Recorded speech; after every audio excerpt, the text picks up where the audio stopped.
The Unrelating podcasts are meant to be for education and entertainment. They don't constitute a service or advice. For personal struggles, please reach out to a medical or mental health professional. So, Michelle, I've read that the average individual has 12 jobs in their lifetime, and they spend an average of 4.3 years at each job. Based on that, I think I've moved around 5 or 6 times in my career, but mostly stayed on the same career path.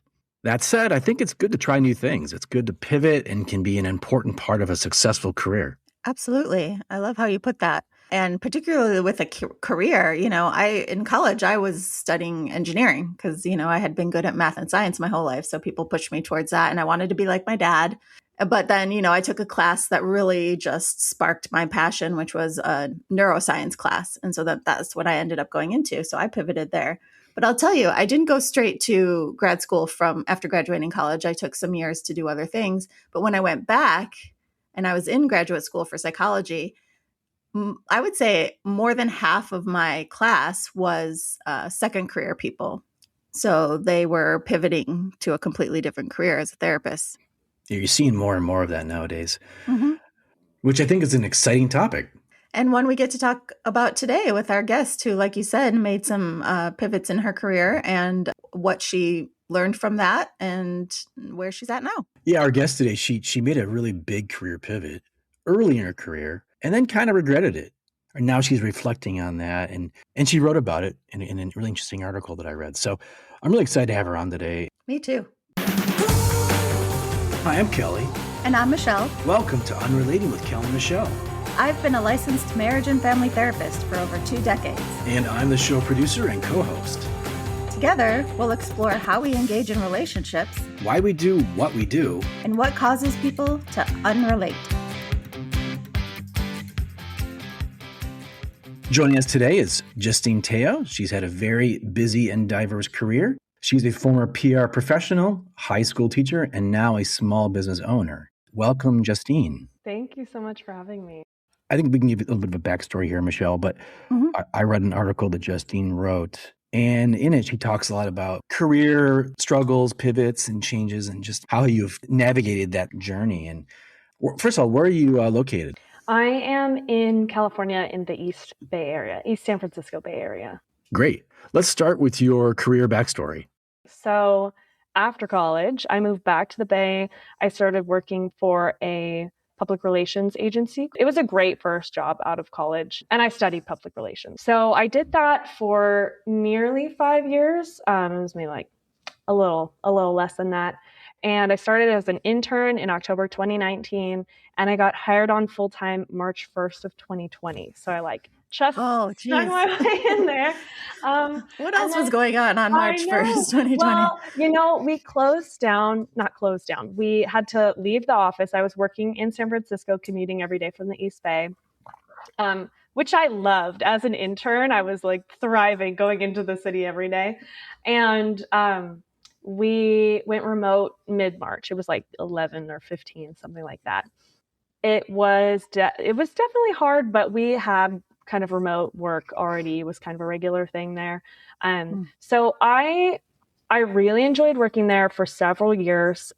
Again, I thought it was a really good place to work. We had dedicated mentors. So my manager, she and I were really close. She helped me grow a lot. I would say after a few years there, there was some economic turmoil and there were layoffs, and I didn't get cut, but it was still discouraging. I had a promotion that was upcoming and it took a while. They didn't promote me until after the layoffs, which feels kind of weird. So I was kind of discouraged by that. And then it was I got the promotion and I was now I'm not as happy about it. And then just a couple other things working with different people who I didn't work super well with everyone. But then I actually would say that some things kind of resolved themselves or got better, and things were improving, but I was still a little bit disenchanted with my workplace. And I had been remote for, again, nearly 5 years. So I'm quite a people person. So it was a lot to be in my little office 5 days a week, working 8:30 to 5:30 every day. I always took my lunch break. I was really good about that. But it was still just a lot of time at the computer. And I actually like developed neck and shoulder problems too. I didn't have my right setup. I have a much more ergonomic setup now. But that was another thing that definitely took its toll, which also comes with like mental challenges of like my body hurts. So now I'm sad. And so I ended up leaving that position and I started working as a high school English teacher at a local private school, which I have a family member who works there too and recommended that I apply for the job. So I did and I got it and I was really excited about it. My PR agency, they were like, we're glad you didn't leave us for another agency. You're doing a career pivot. So there was like no bad blood or anything leaving. Right. It's easier to let you go. Yeah, definitely. Yeah. They're like, oh, you want to do something different. Okay. But it just was not what I expected. I thought I was going to be trained more fully. I was not, I wasn't certified to teach, but at private school, it's not required. So it wasn't what I expected. It was way harder, which teaching is already hard. So I knew it wasn't going to be easy.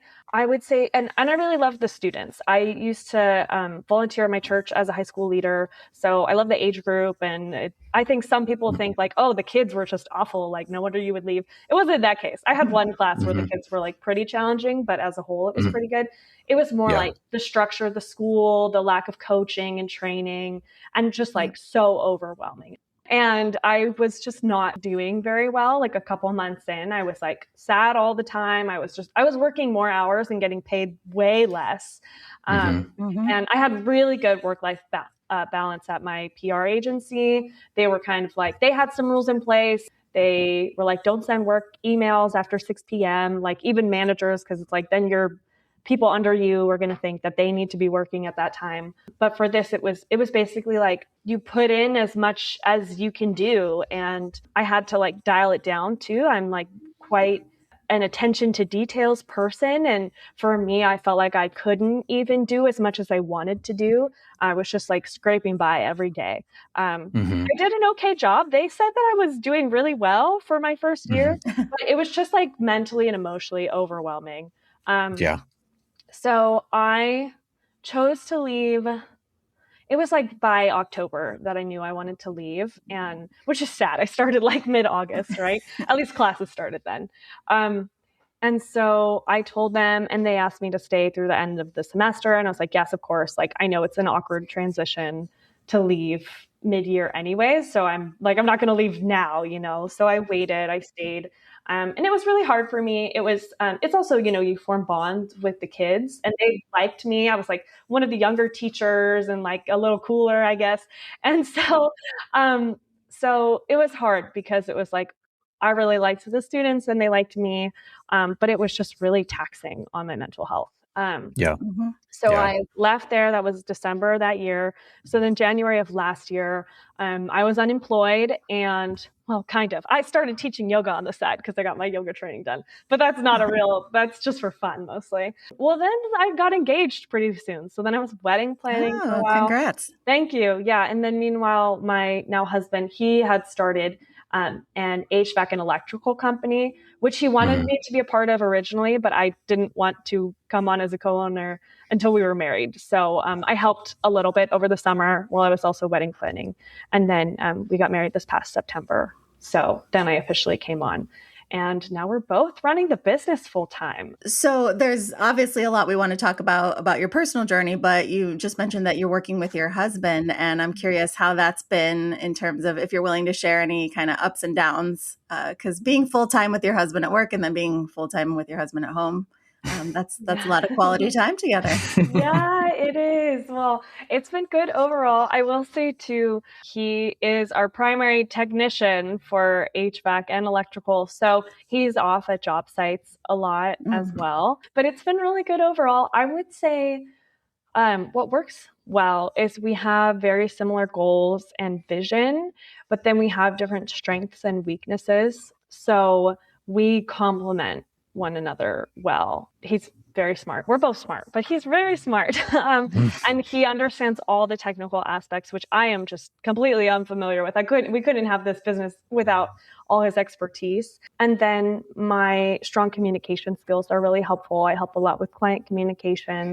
That's the secret to success right there. You've got, you know, you're balancing each other so well. Yeah. And I would say There is an added layer of communication, because now it's not just like us talking about our lives together and planning for our future just based on, like, oh, we each have our jobs and we kind of talk about it. It's like we're having intricate conversations about the company all the time.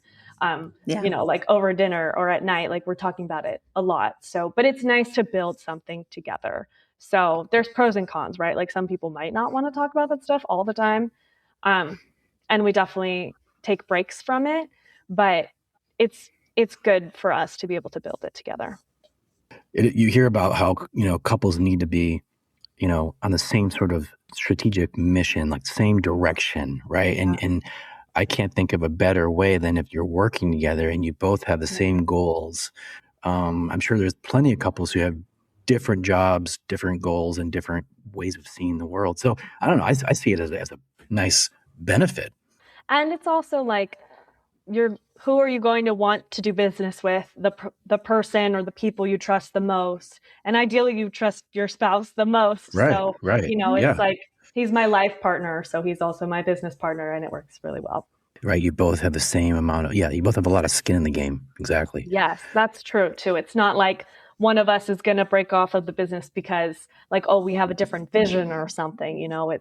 It's going to be ours, and our goals are aligned. Relationships shouldn't be run like businesses, right? Right. But there are parallels, there are overlaps to the ability to problem solve, the ability to communicate, the shared vision, but also having empathy for what the other person is doing. You can have a higher level of understanding of what your partner's work experience is. I'd love to go back, Justine, to something you said earlier. Talk about your first job, because you majored in PR. That was the direction you wanted to go. You were passionate about that. Yeah. Now, granted, their timing was a little unfortunate. You going into the field right when COVID hit, which is not uncommon for a lot of people who experience very similar issues. You are an extrovert, obviously. You need that sort of connection. But in the article, you talk about workplace issues and how you had to learn from that and how you had to grow from that. What was it about that particular situation that kind of drove you away? Like multiple conversations that were just a little bit odd, or I had one supervisor who we just didn't get along, or it's not that we didn't get along. We actually got along pretty well before we worked together. But when we worked together, we just worked in different ways. And that was hard. And we had to talk to, like, our VP on the team had to mediate because our communication was just bad. And I think that kind of stuck with me. I actually got moved. That team, I wasn't working with that team anymore. I was working with really good teams by the time I left, but I would say I kind of held on to things a little bit too much. Like I was dissatisfied with how things had gone in the past. So even when they got better, I was like already in the mentality of like, okay, now I want to leave. But yeah, I would say as far as the workplace issues went, it was just like disappointments, maybe. Also, when you're in your first workplace and you really love it the first few years, and then after a few years, you're like, I don't really love it the way I did at the beginning. And all my coworkers are far away from me. Like I don't get to connect with them except for like awkward Zoom holiday things, which is not the same as in-person connection. So it felt like the right time to leave, even though later I totally regretted it because of the situation I ended up in afterwards. But I also think it's pretty normal for people to, leave their first job out of college after a few years, and PR agency is usually pretty high turnover. So I think it would have been better if I had reframed my attitude and been like, okay, like, yes, things were bad before, but now they're actually better. So can you stay here longer? Like to myself, or if there's something you don't like, what can you do to change it? Rather than like just leave immediately at the first opportunity. I wish I had reframed my attitude first. One thing I talk about in the article is like things I wish I had done differently. And that's kind of why I wrote that piece in the first place, was to give guidance to other young professionals who are maybe dissatisfied with where they're at with their work. Because it's one thing to be dissatisfied because a few things are kind of off. And it's another thing to be in a toxic workplace. And it's like, if you're in a toxic space, you should try to get out and rely on your savings or like take the job with the lower pay. But if you're in a decent situation and you're just kind of unhappy about things, maybe it's better to pause first and think through a more strategic move rather than just leaving for something that sounds interesting and new. Although that may be just a lesson in hindsight. So you Exactly. reflected on it later. You're trying to help people to avoid that Yeah. hindsight Yeah. and be a little more proactive, which I appreciate. But at the time, sometimes when you're in it, especially when there's workplace tension, it's very hard to get out of kind of how you're feeling about it. Yeah. And you're like stuck at home too. So just all of it combined is kind of a challenging situation. Yeah. And you recognized that you're an extrovert and that the human interaction and being in person was really important to you and Yeah. affected your mental health. If you're someone who knows you're an extrovert, that's great. You may not even have recognized that. I had a coworker the other day that surprised me who told me that working from home was really taking a toll. And that's someone that I wouldn't have considered even an extrovert. Yeah. So it's not necessarily one or the other. It could still be taking a toll on you, even if one way or the other. Totally. It's interesting too, because part of why I took the teaching job was because I thought, oh, I'll be around people and that will be really good for me. And I was around people all the time. Maybe too much, right? Well, it's not even that being around people too much was part of it, but I was around the students. And it's so different to be around students than to be around peers.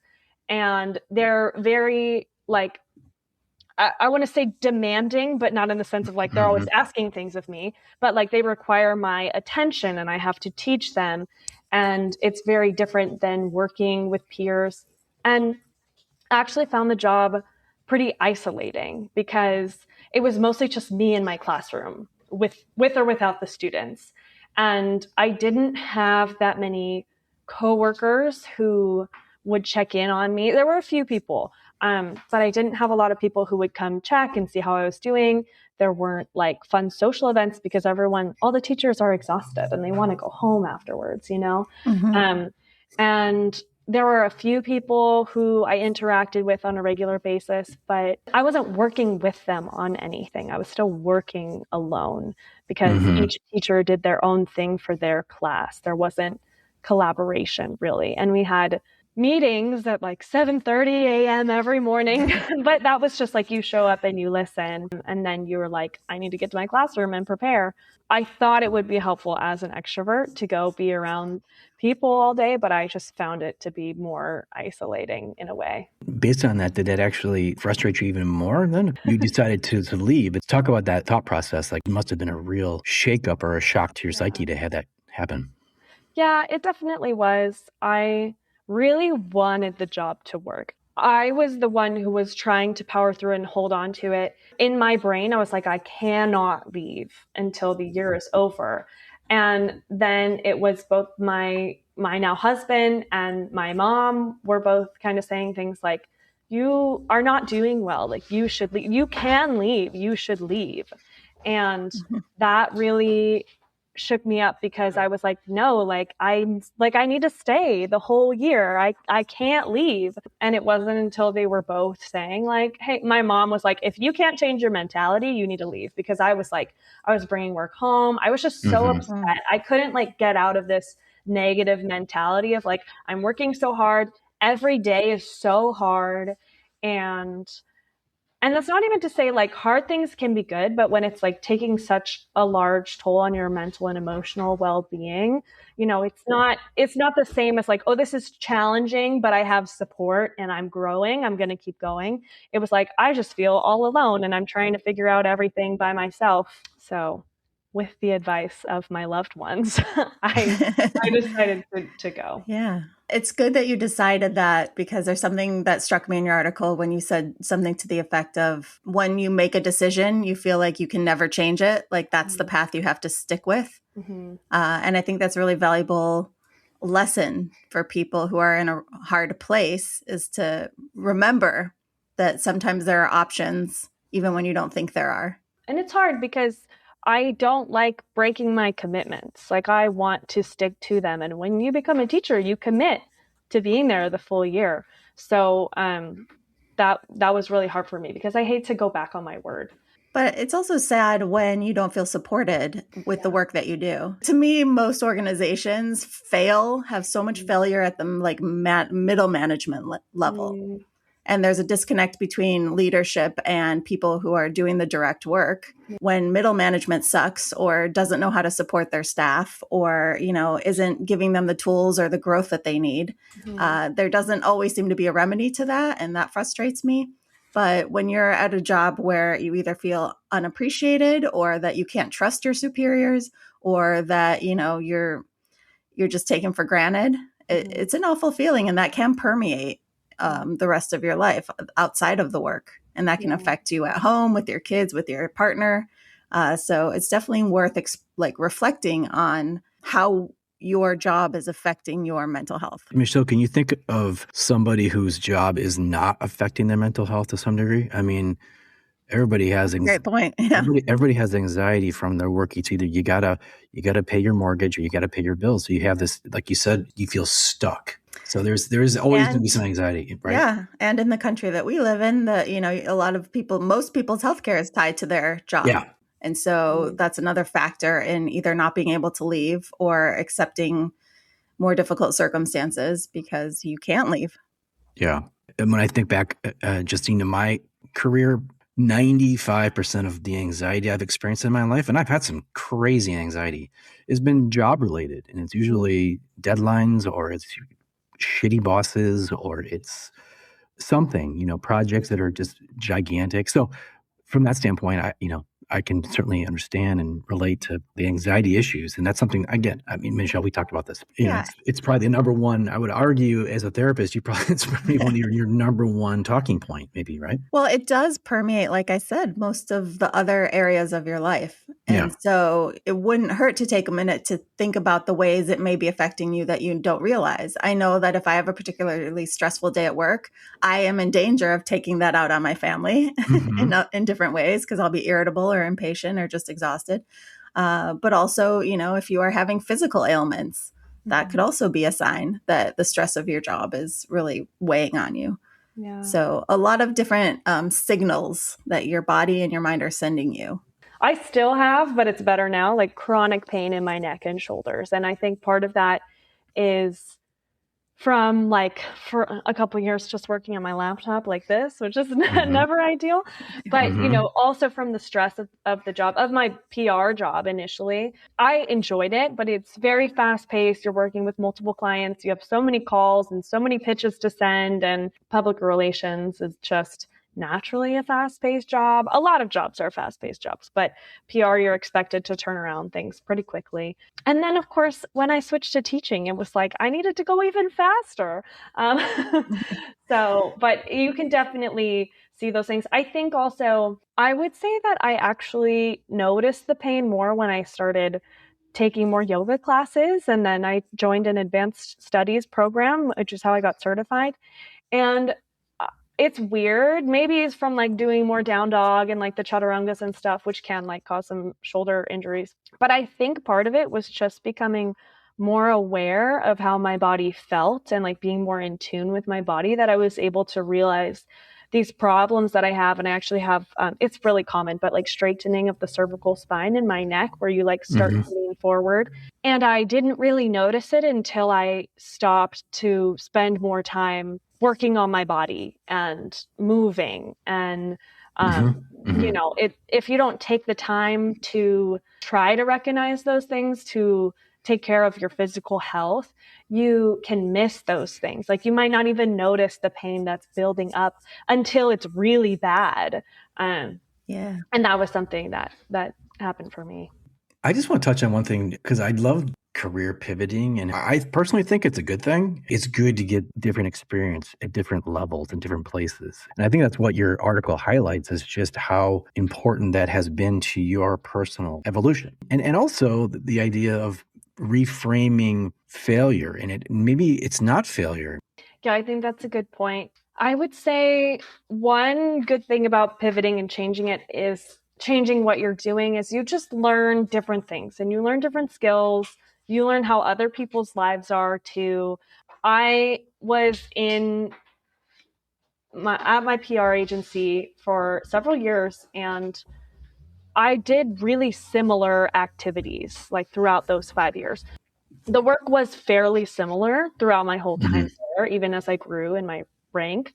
And then teaching was very different, it was all me also for the most Mm-hmm. part. I did have some help. I don't want to say no one ever helped me. That's not true. Um, Yeah. but I definitely had to learn how to do things even faster. But now owning a business, it's my husband and I are responsible for everything. We don't have someone teaching us. We have mentors and we have people we can go to ask for advice, but all the details, everything is for us to do. Mm-hmm. And I do think there's some value in having that teaching background a little bit, like having to do things on my own, not having my handheld, to now, like, that's what I'm doing. It's easier because my husband did start the company beforehand, and now, like, I can bounce ideas off of him. Mm-hmm. And it's more fun. There's less pressure than when I was teaching, even though we're responsible for securing all our business. Um, Mm-hmm. but because I don't have all the students relying on me. But Mm-hmm. but I think, like, as you pivot and go to different roles or different industries, you just learn new things. You learn stuff you never Mm-hmm. thought you were going to learn or that you needed to learn. And I think there's a lot of value in being a lifelong learner. I'm like listening to audiobooks and I'm reading these quotes that my Yeah. husband put together originally. I'm like learning about HVAC and electrical. I'm like, I didn't expect to be learning about this, but now I know. Um, and I don't think there's nothing bad about learning more things. That's Mm-hmm. always a positive. Um, Yeah. it's nicer to have like great lessons and great teachers, but that's not always a reality. And it is part of being an adult, is being self-sufficient in adult life. So Yeah. that is one thing that's definitely good about it. Yeah. And part of the theme I'm hearing from you is you're seeing some of the harder parts as areas where you were able to grow and learn. And so you wouldn't necessarily trade what Yeah. the trajectory. Yeah, And I think that's also a great lesson. totally. I wanted to. When I was in it, I was like, I wish Hmm. this hadn't have happened. There Right. was like several months after I left that job where I was like, ugh, why did this happen? I just had like so many regrets. But I don't, like, I think that everything happens for a reason. I think I definitely grew as a person. I learned a lot about myself and I learned a lot about other people too. Yeah, some people you're like, oh, you learn about them and they really impress you, and then other people who you think are impressive let you down sometimes, and that happened a little bit in that role for me. Yeah, I wouldn't trade it now looking back, but I would originally. Do you believe in having a calling? And what if you don't have a calling? I do and I don't. I think some people do have very specific callings and it's like really clear to them, and they know what they should be doing in life, but it's not that way for everyone. I don't really feel like it has been that way for me. I picked public relations kind of on a whim, honestly. When I studied it, it just turned out to be great for me. Um, and I thought that I was going to keep going in PR and advance in it, and then I switched. But I think also people who know they have a calling, it's like they have spent a lot of time reflecting on it, or they have some talent or some expertise that they're like, I love it and this is my calling. I can just tell. Um, I Mm-hmm. don't know that it's necessary. I think that everyone should try to contribute to society, whether or not, like, positively, whether or not they Sure. feel like they have a clear calling. I Yeah. think, and I used to tell, like, when I was more a high school mentor, and um, I think I still tell, like, my friends who are younger, like college age, a lot of people think that they need to know exactly what they're going to do, like, especially around that age, Mm-hmm. probably as we get older too, right? But Mm-hmm. but it doesn't really matter, like in college, what you study, as long as it's something that you are gifted in or you like and you can see a future going that way, because you can still contribute, you can still be used well, you can still use your talents well, like whether or not that specific degree works out. People change what they're going to do too over the course of their lifetime, over the course of their career. And Yeah.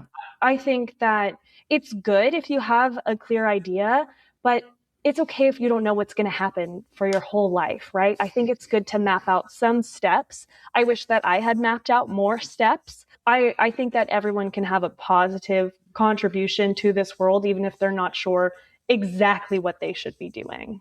You just remind me of like people follow their passions, but their passions don't pay sometimes. So maybe Yeah. you just, you find something that you're at least excited about, but you can always have that passion as something you can also pursue, but it may not be able to pay the bills. I was thinking of a quote too, the one where like, if you love what you do, you never work a day of your life. Yeah. I don't believe that one though. It's a really nice quote.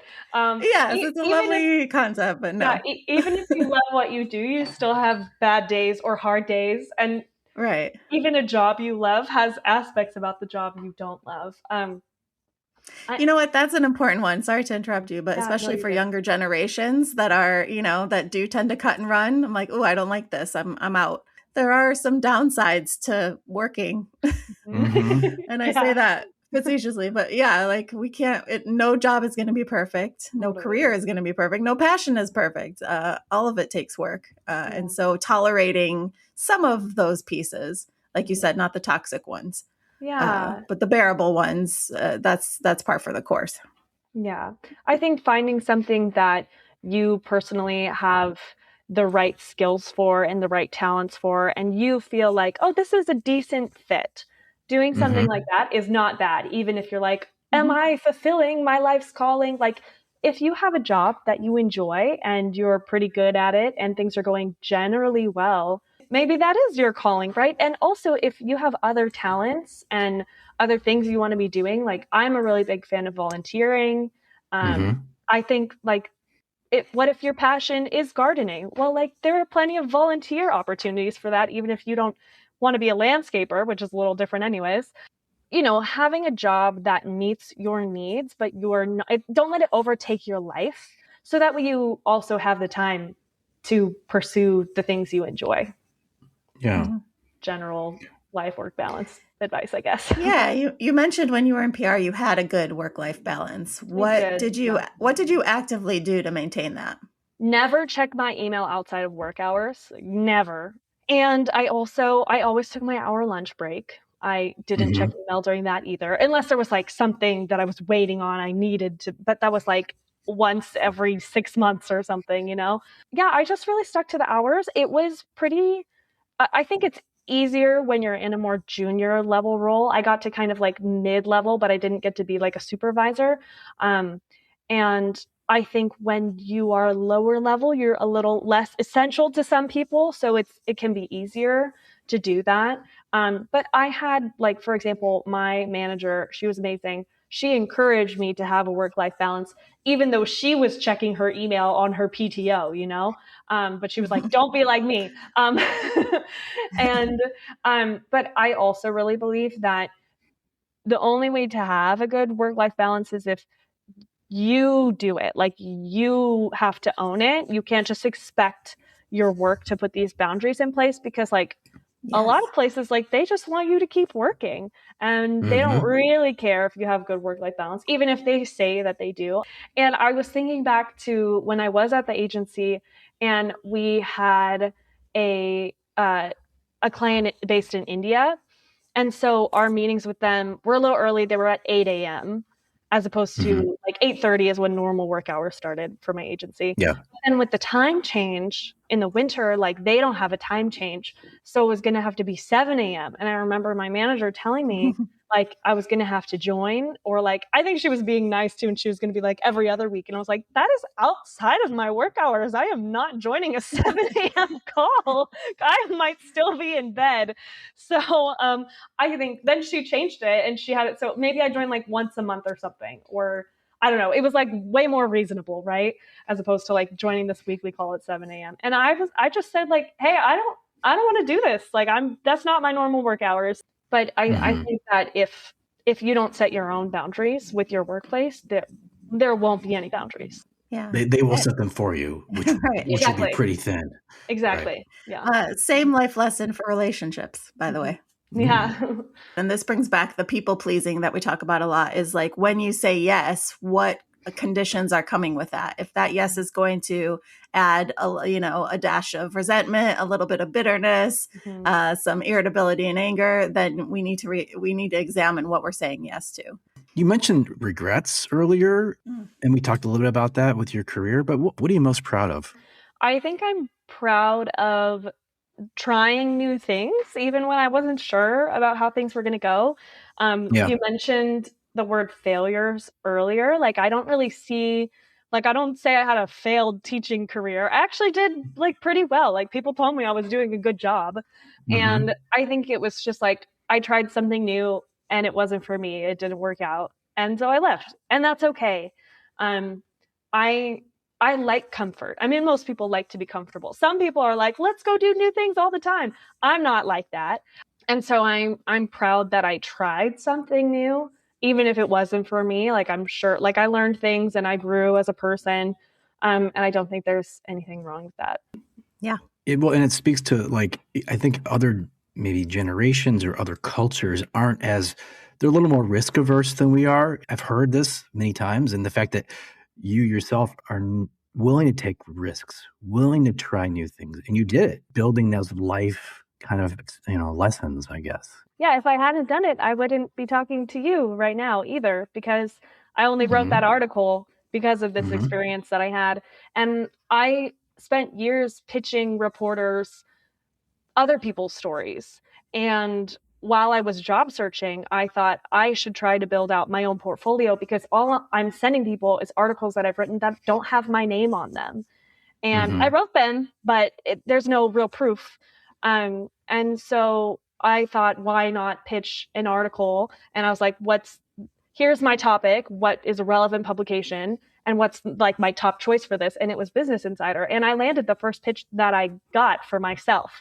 Yeah. And I think that's another thing I'm really proud of, because I worked with a lot of clients who didn't necessarily always have interesting story ideas. So it was hard to land big business publications for them. And then to land that for myself on the first try, I was like, oh, like, I'm glad I can come up with good story ideas. Yeah. And it wasn't just a good story idea. What is really fascinating about your story is the reflection you do, the journey you took, but also the lessons you took from it, and your desire to kind of help other people on their journeys. And you're being very vulnerable too. And you're opening up the curtains behind your thought process, your decision making. And what I also love is the concept of, like, when one door closes, another door opens, or maybe multiple doors open. And I love that idea. Yeah.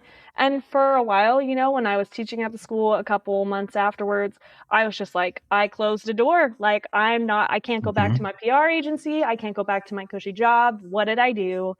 And I had to like walk through a lot of discomfort before getting to a better place. And that's the part that's not fun. Now I'm having like a good time, right? Running my business, like doing things like this. But I didn't foresee this happening. They say people change throughout their lives, right? Like, we're all changing. And I'm not the same person I was in my 30s. It doesn't make sense that our needs and wants are going to change too. And that includes our careers. So, what I liked in my 20s, I don't like now, so it doesn't make sense that, like, our careers would want to pivot too. No, but you made me think of a quote, so I was looking for it. And I don't know how to pronounce the person to credit it to, but it says, "You aren't lost. You're just in an uncomfortable stage of your life where your old self is gone, but your new self isn't fully born yet. You're in the midst of transformation." I love that. Should put that on my screensaver. Yeah. Well, that's actually a quote from that was pulled by someone who is going to be a guest for us in a couple weeks, so we can talk to them about it. Awesome. What's in the future? I know you can't see the future, Justine, but like, what's in the future for you? What do you think? Is there something you're willing to try? Yeah, well, I am trying new things now. I think I mentioned I'm taking classes. I'm back at like the community college I started at, which is really silly. I'm taking a financial planning course on campus at a local community college. And I wanted to take it online, but they only offer it in person. And then I'm going to be taking an Oh, accounting for small business class. I'm really trying to dive into the small business stuff. I just joined, or I applied for, I should be joining. They're going to make an official decision today if I'm in the group. I've been doing one-on-ones like all this past week. But I joined BNI, which is like a networking group. They have different chapters and stuff. And that is, they kind of incentivize you to give referrals and help other members in your group secure new business. That's really cool. But they also are focused on professional development too. And I think there are going to be a lot of people that I can learn from. And I think that will be a new way for me to grow over the next year and longer if I decide to sign up for longer. And then, yeah, my husband and I have a lot of goals. I mean, eventually he wants to get his general contractor's license and like buy some land, build us a home. So we have some pretty big joint goals now, which is really exciting. I was going to say earlier, but I think I mentioned like I have never felt like I have a super clear calling. I've had some goals, but not my. You can't really know what's going to happen, like you said, right? 10 years into the future. But one thing that's been nice is my husband actually has like all these goals and plans. And I feel like when we got together, those things aligned really well with some of the ideas I had. And it helped me form them. And like it gave more clarity to my own life goals.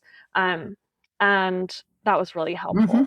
But I do also think, like you said, people change over time and our expertise and what we want to do can change over time. It doesn't always feel that way, but it's really common for people to make career pivots, whether they chose to or they were forced to. And there can be benefits to staying in the same industry for the whole time, for an entire career, but it's not necessary. And it doesn't have to be seen as a failure to switch or be a lower level somewhere else or anything, because everyone's on their own trajectory in life. And it doesn't have to look like someone else's, and it's not going to look like someone else's. And that's totally fine.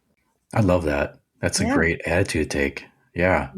And a great end to the show, I think. Mic drop. I was like, what last words of wisdom?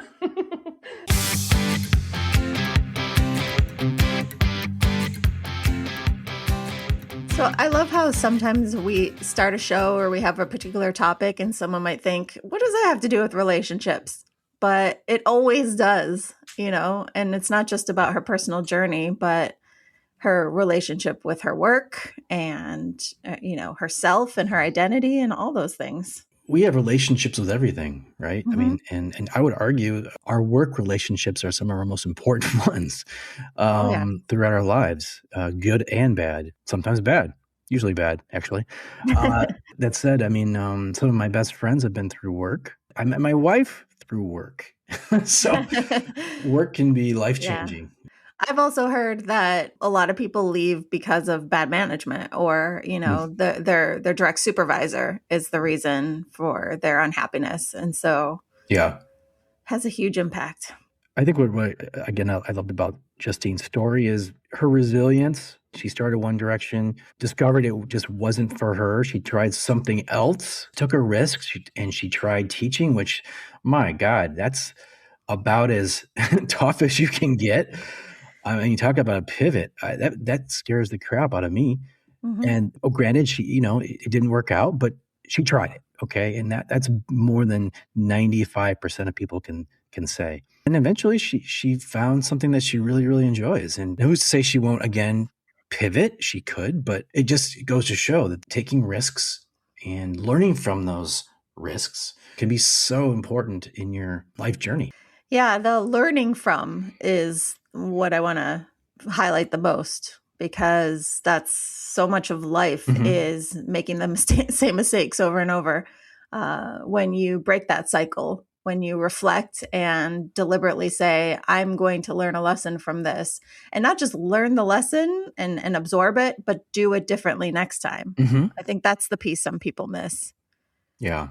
We threw the word failure around, and I think I only was using that based on her article, but I didn't see any failures here. I see Mhm. learning experiences. I see opportunities.